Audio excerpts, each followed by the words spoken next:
ಪ್ರಧಾನಿ ನರೇಂದ್ರ ಮೋದಿ ಸರ್ಕಾರಕ್ಕೆ ಬರೋಬ್ಬರಿ 12 ವರ್ಷದ ಸಂಭ್ರಮ. ಮೂರನೇ ಬಾರಿಗೆ ಪ್ರಧಾನಿಯಾಗಿದ್ದಾರೆ ನರೇಂದ್ರ ಮೋದಿ.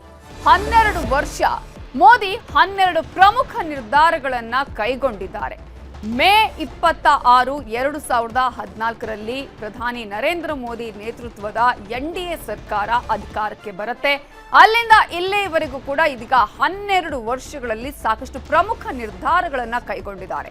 12 ವರ್ಷಗಳಲ್ಲಿ ಭಾರತದ ಆರ್ಥಿಕತೆ ಹೆಚ್ಚು ವೃದ್ಧಿಯಾಗಿದೆ. ಆಡಳಿತಾತ್ಮಕ ಸುಧಾರಣೆಗಳಿಂದ ಹೊಸ ದಿಕ್ಕನ್ನೇ ಪಡೆದಿದೆ. ವಿಶ್ವದ 4ನೇ ಅತಿ ದೊಡ್ಡ ಆರ್ಥಿಕತೆ ಹೊಂದಿರುವ ರಾಷ್ಟ್ರ ಅಂತ ಹೇಳಿದ್ರೆ ಅದು ಭಾರತ.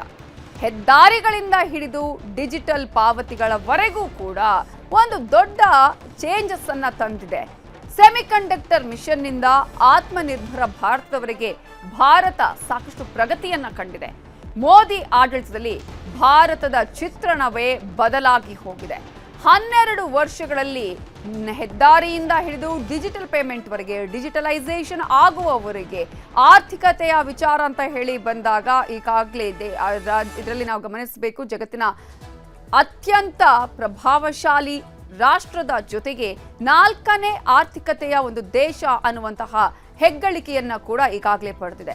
ಮೊದಲ ಬಾರಿಗೆ ಮೇ 26, 2014ರಲ್ಲಿ ಪ್ರಧಾನಿ ಮೋದಿ ಪದಗ್ರಹವನ್ನ ಮಾಡ್ತಾರೆ. ಆ ನಂತರ 5 ವರ್ಷಗಳ ಬಳಿಕ ಮೇ 30, 2019ರಲ್ಲಿ 2ನೇ ಬಾರಿಗೆ ಪ್ರಧಾನಿಯಾಗ್ತಾರೆ. ಮತ್ತೆ ಅವರು ಪ್ರಧಾನಿಯಾಗಿರೋದು 2024 ಜೂನ್ 9. ಸೊ ಹೀಗೆ 12 ವರ್ಷಗಳ ಅವಧಿಯಲ್ಲಿ ಭಾರತದ ಚಿತ್ರಣವೇ ಬದಲಾಗಿ ಹೋಗಿದೆ. ಭಾರತದ ಕಡೆ ಇತರೆ ರಾಷ್ಟ್ರಗಳು ನೋಡುವ ದೃಷ್ಟಿ ಚೇಂಜ್ ಆಗಿದೆ. ಇದೇ ವಿಚಾರಕ್ಕೆ ಸಂಬಂಧಪಟ್ಟ ಹಾಗೆ ಇನ್ನಷ್ಟು ಡೀಟೇಲ್ಸ್ ಕೊಡೋದಕ್ಕೆ ನಮ್ಮ ಪೊಲಿಟಿಕಲ್ ಬ್ಯೂರೋ ಹೆಡ್ ಆಗಿರುವಂತಹ ಚಿದಾನಂದ ಪಟೇಲ್ ನೇರ ಸಂಪರ್ಕದಲ್ಲಿ ಜಾಯ್ನ್ ಆಗಿದ್ದಾರೆ. ಚಿದಾನಂದ ಪಟೇಲ್, ಈಗಾಗಲೇ ಪ್ರಧಾನಿ ನರೇಂದ್ರ ಮೋದಿ ಅವರ ಸರ್ಕಾರಕ್ಕೆ 12 ವರ್ಷಗಳ ಸಂಭ್ರಮ. ಈ ಸಂದರ್ಭದಲ್ಲಿ ಭಾರತದ ಅಭಿವೃದ್ಧಿ ಪಥ ಆಗಿರ್ಬೋದು, ಆರ್ಥಿಕತೆಯ ವಿಚಾರ ಆಗಿರ್ಬೋದು, ತೆಗೆದುಕೊಂಡಂತಹ ನಿರ್ಧಾರಗಳ ಬಗ್ಗೆ ಹೇಳ್ತಾ ಹೋಗೋದಾದ್ರೆ. ನವಿತಾ ಜೈನ್, ಪ್ರಧಾನಿ ನರೇಂದ್ರ ಮೋದಿಯವರ ನೇತೃತ್ವದ ಎನ್ಡಿಎ ಸರ್ಕಾರಕ್ಕೆ ಇವತ್ತಿಗೆ ಬರ್ತಿ 12 ವರ್ಷಗಳು ಆಗಿರ್ತಕ್ಕಂಥದ್ದು. ಪ್ರಧಾನಿ ನರೇಂದ್ರ ಮೋದಿಯವರು ಈ ದೇಶದ ಚುಕ್ಕಾಣಿ ಹಿಡಿದ ಮೇಲೆ ಈ ದೇಶ ಹೊಸ ಮನ್ವಂತರಕ್ಕೆ ನಾಂದಿ ಹಾಡುತ್ತಲ್ಲಿ ಈಗಾಗಲೇ ಚರ್ಚೆ ಆಗ್ತಿರ್ತಕ್ಕಂಥದ್ದು. ನಿಮಗೆ ಗೊತ್ತಿರಲಿ, ಜನ್ಧನ್ ಒಂದು ಖಾತೆಯಿಂದ ಈ ದೇಶದ ಸುಮಾರು 52 ಕೋಟಿ ಬಡವರು ಬ್ಯಾಂಕ್ಗಳಲ್ಲಿ ತಮ್ಮ ಬ್ಯಾಂಕ್ ಅಕೌಂಟನ್ನು ಮಾಡುವ ಮುಖಾಂತರ ಅವರ ಖಾತೆಗಳಿಗೆ ನೇರವಾಗಿ ಸರ್ಕಾರದ ಸಹಾಯಧನಗಳು, ಸಬ್ಸಿಡಿಗಳು ಹೋಗುವಂತೆ ಮಾಡಿದ್ದು ಪ್ರಧಾನಿ ನರೇಂದ್ರ ಮೋದಿಯವರು.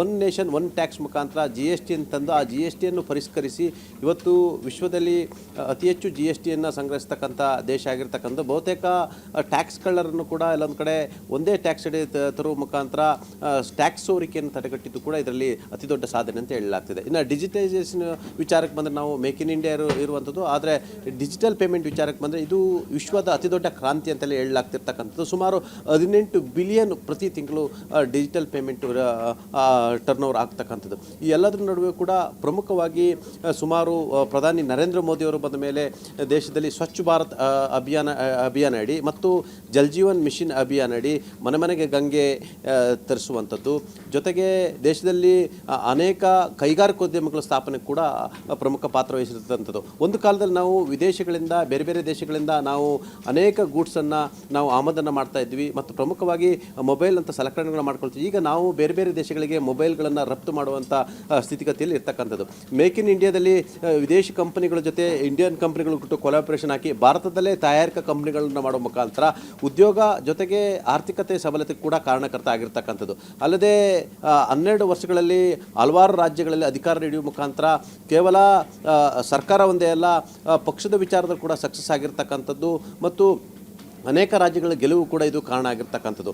ವಿಶ್ವದ ಅಗ್ರಮಾನ್ಯ ನಾಯಕರಾಗಿ ಗುರುತಿಸಿಕೊಂಡಿರ್ತಕ್ಕಂಥ ಪ್ರಧಾನಿ ನರೇಂದ್ರ ಮೋದಿಯವರು ಒಂದು ಕಾಲದಲ್ಲಿ ನಮ್ಮ ಆರ್ಥಿಕತೆ ಸುಮಾರು 10ನೇ ಸ್ಥಾನದಲ್ಲಿದ್ದಂಥದ್ದು ಈಗ ಸದ್ಯ ವಿಶ್ವದಲ್ಲೇ ನಾವು 4ನೇ ಆರ್ಥಿಕತೆಯಾಗಿ ಹೊರಹೊಮ್ಮಿರ್ತಕ್ಕಂಥದ್ದು ಮತ್ತು ಅತಿ ಹೆಚ್ಚು ರಫ್ತನ್ನು ನಾವು ಮಾಡ್ತಿರ್ತಕ್ಕಂಥದ್ದು ಮತ್ತು ಆಮದಿಗಿಂತಲೂ ಕೂಡ ರಫ್ತಿಗೆ ಹೆಚ್ಚು ಪ್ರಾಧಾನ್ಯತೆ ಕೊಟ್ಟಿರ್ತಕ್ಕಂಥದ್ದು. ಈ ಎಲ್ಲವನ್ನು ನೋಡ್ತಾ ಇದ್ದರೆ ಎಲ್ಲೊಂದು ಕಡೆ 12 ವರ್ಷಗಳಲ್ಲಿ ಪ್ರಧಾನಿ ನರೇಂದ್ರ ಮೋದಿಯವರು ತನ್ನದೇ ಆದ ಛಾಪನ್ನು ಮೂಡಿಸಿರ್ತಕ್ಕಂಥದ್ದು. ದೇಶದ ಆರ್ಥಿಕ ಬೆಳವಣಿಗೆಗೆ ಅತಿದೊಡ್ಡ ಕೊಡುಗೆ ಅಂತ ಹೇಳಿದ್ರೆ ಅದು ಎನ್ಡಿಎ ಸರ್ಕಾರ ಮತ್ತು ಪ್ರಧಾನಿ ನರೇಂದ್ರ ಮೋದಿ ಮತ್ತು ಅವರ ಟೀಮ್ನ ಸಾಧನೆ ಅಂತ ಹೇಳಿದ್ರೆ ತಪ್ಪಾಗಲಾರದು. ನವಿತಾ ಜೈನ್. Thank you Chidananda Patel ಡೀಟೇಲ್ಸ್ಗೆ.